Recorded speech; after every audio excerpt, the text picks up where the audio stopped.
Next on The Dialogue, we meet a cartoonist and champion of free speech and mutual respect.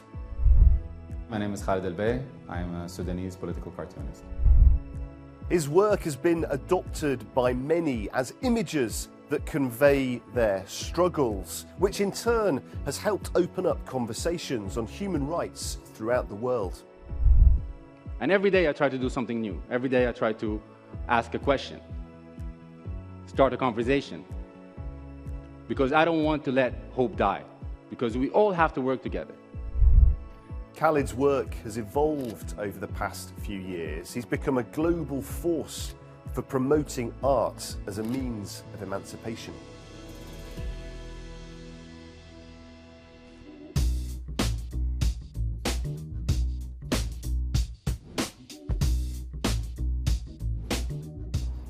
Khalid, thanks so much for joining us. Now, you are Sudanese.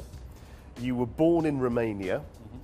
You have lived a lot of your life in Qatar, and now you also live in Norway. Yes. Where would you say you're actually from? I mean, I thought about that a lot, obviously, but you know, I really think the place where I spent most of my time is the internet.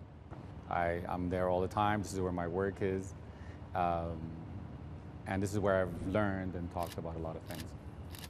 And your work has inspired millions throughout the world, from the Arab Spring to Colin Kaepernick taking the knee in support of Black Lives Matter. How does it feel to know that the art that you've created is now part of those movements? I mean, I create the art to be part of it, you know?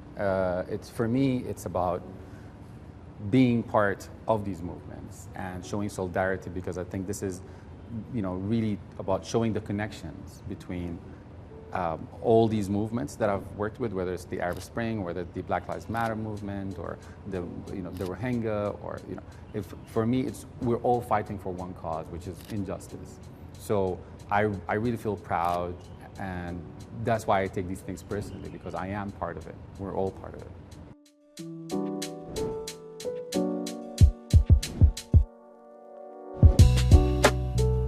You've said that freedom of speech is a great power, and with that power comes great responsibility. And you encourage people, don't you, to think about what they do with that great power? Yes, absolutely. I mean, because for a long time, I kept thinking, can I do this? What would the effects have on me, on my friends, on my family? So when I moved to Europe and saw other cartoonists and how they deal with things, and that everything is just, you know, I can do whatever I want. But the question always becomes, what are you doing with it though? Are you building bridges with that power? I think many people are scared to comment publicly these days, fearful of online trolls, the scrutiny that comes with cancel culture, for example, let alone the kind of persecution that you've experienced. How far does the pursuit of justice for others impact your own life, your family life, for example?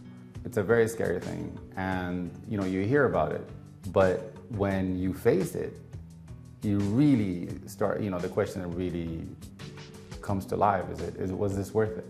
I have a family, I have children, I need to make a living, and you really need to believe in what you're doing, and you really need to believe in asking questions and pushing the line and pushing the boundaries. And now, you know, you're not only facing government's restrictions, you're also facing things like, of course, like, you know, cancel culture. You're facing trolls, of course, that, you know, that you need to also think about, and especially online, because it's just endless. It's all the time, and people online are more vicious because they hide behind the screen. We've spoken about power. When did you first become aware of the power of cartoons? I think since I was a child, I loved comics. And as a teenager, when I discovered political cartooning, and that world, these worlds collided for me, and then I discovered my favorite cartoonists. I discovered Najil Ali, who was a Palestinian cartoonist that got assassinated in London. And his work totally changed my life because his work wasn't only about the joke. It wasn't only about how good the art is. It was about the idea. Something else I know that is incredibly important to you is your work in Sudan, and in particular the Sudan Arts and Design Library. Can you tell us a bit about that project, how it works, and just why it means so much to you? We started in 2017, and we were trying to do a book about the history and the future of Sudan. And the one thing was missing was references. And that started the idea of, why don't we do a proper library then? But it focuses on arts and design. And by the time I tried to convince people with that, it was basically COVID happened. So everything shut down. And then by the time people got convinced again, it was the coup. And then everything shut down in Sudan. And then we said, all right, we don't want a building, we're trying to make a mobile library because we're trying to reach people around Sudan. And then we had a full program of screenings and books and workshops and all of that. And we had a great team. And then the war happened, a day before we were supposed to start. So this is, I always tell this example because this is how hard it is for us to start anything that has to do with arts and culture in Sudan. There's a lot of negativity reported in the world, isn't there? It's hard, I guess, at times not to get despondent. But do you also see hope? Are there things that you experience, that you see, that gives you hope about the future?